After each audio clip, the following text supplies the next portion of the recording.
Hello everyone, welcome back to my channel ginger and garlic. সকলকে স্বাগত জানাই আমার চ্যানেলে। আজ দেখতেই পেলে 8:30 বেজে গেছে, এখনো কিন্তু দিনের আলো রয়েছে, মানে আমাদের এখানে এখনো সন্ধেটা হয়নি।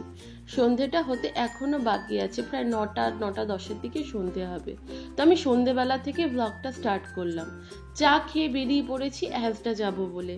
অ্যাজডা যাচ্ছি, সবাই বুঝতেই পারছো এখন কেন লোকে ছুটছে, যারা বিশেষ করে প্রবাসে থাকে।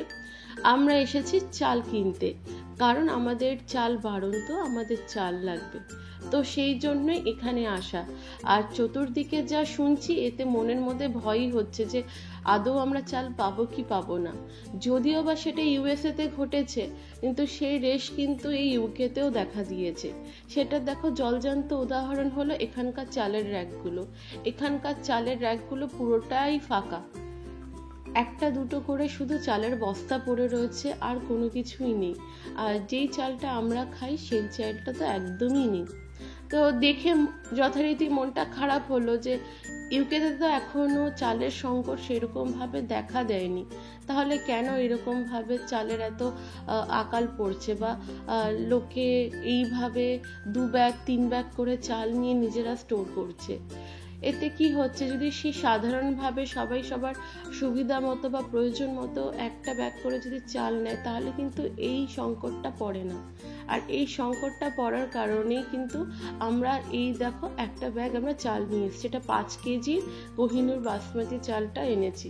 যদিও বা এটা আমাদের 20 থেকে 22 দিন অবধি হয়ে যাবে, কিন্তু তাও চাল নিয়ে যখন একটা সংকট দেখাই দিয়েছে, ভাবলাম যে পরে গিয়ে আর একটা প্যাকেট চাল কিনে নিয়ে আসবো।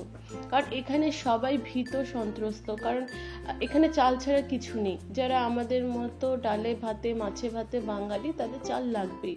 এবং তারা বা অন্যান্য যারা সম্প্রদায় আছে, তারাও কিন্তু এইরকমভাবেই ভাত বা রুটি খেয়ে থাকে। তারাও কিন্তু এইরকমভাবেই চাল নিয়ে হয়তো তারা নিজেরাও স্টোর করেছে। তো আমি দেখো বেথো শাক নিয়ে এসেছি, প্রায় অনেক দিন বাদে আজকে বেথো শাক খাবো, তো সেই জন্য বেথো শাক এনেছি। আর এনেছি চিকেন কিমা। আজকে চালের এই কাণ্ড দেখে মনটা খুব খারাপ হয়ে গেছিল। বললাম ধুর, রাত্রেবেলা আর কোনো ভাত ঠাত হবে না, আজকে মোমো দিয়ে ডিনারটা সেরে নেব। তো মোমোর জন্য সমস্ত প্রিপারেশন করে নিয়েছি। এই চিকেন কিমার মধ্যে সব কিছুই দিয়ে দিয়েছি, পেঁয়াজ লঙ্কা আদা রসুন বাঁধাকপি, যেমন যেমন যা যা দিতে হয় তাই দিয়েছি। মোমোর কিন্তু রেসিপি আমার চ্যানেলে আছে, যারা চাও বা যারা করতে চাও তারা কিন্তু দেখে নিতে পারো। আর দেখো, মোমোটা আমি একটু বেশি করেই বানিয়েছি, যাতে দুজনের সাফিসিয়েন্ট হয়, রাত্রেবেলা যেন ভাত খাওয়ার জন্য কোনো রকমের ক্রেভিং না আসে। তো দেখো, আমি মোমোটা বানিয়ে নিচ্ছি। আর সত্যি কথা বলতে কি, এখানে না চাল নিয়ে না এরকম কখনো আমি দেখিনি, আমার কাছে না এটা প্রথমবার। তো যাই হোক, সেই চালের গল্প আর নাই করলাম। হয়তো পরিস্থিতি সব জায়গায় ঠিক হয়ে যাবে, খুব তাড়াতাড়ি ঠিক হয়ে যাবে, তো সেই আশায় রয়েছি। আর এই যে দেখো, আমি না এই ফ্লারটাকে ভালো করে না মেখে নিচ্ছি নুন দিয়ে আর জল দিয়ে। বেশি কিছু করতে হয় না, কারণ মোমোর যে উপরে যে শিকটা থাকে সেটা একটু হার্ডই হয়, তো সেই জন্য অত ময়াম ঠয়াম দেওয়া লাগে না। তো আমি এইভাবে দেখো আটাটাকে মেখে নিচ্ছি।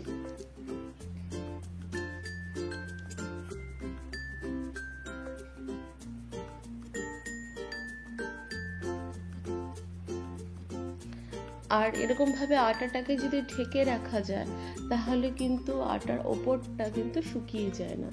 আমি এখানে আটা বলছি কারণ এখানে আটা বা ময়দা দুটোই এক আমাদের এখানে, কারণ এখানে আটা সেরকমভাবে একটা পাওয়া যায় না। কারণ আটা আর ময়দা পুরোটারই ক্যারেক্টারিস্টিক্সটা পুরোটাই সেম থাকে।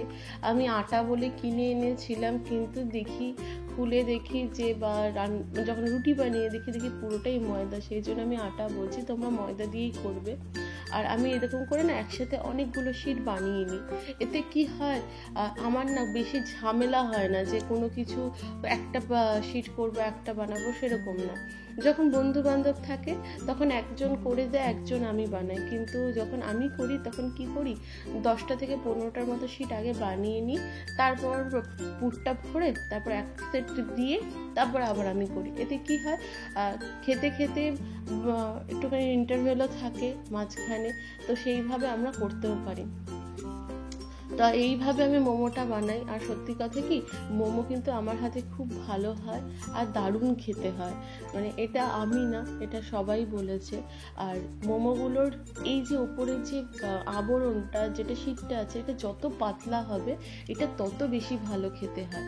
আর আমাদের এখানে যেহেতু স্টিমার নেই, তো আমার স্টিমার যেহেতু নেই, তো আমি আমার মতো করে একটা পদ্ধতি আবিষ্কার করে নিয়েছি। এটা আমার পদ্ধতি না, আমি দেখেছি, আমি ইন্টারনেটে দেখেছি, স্ক্রোল করতে করতে দেখেছি, আমি সেইভাবে এটাকে বানিয়ে নিয়েছি।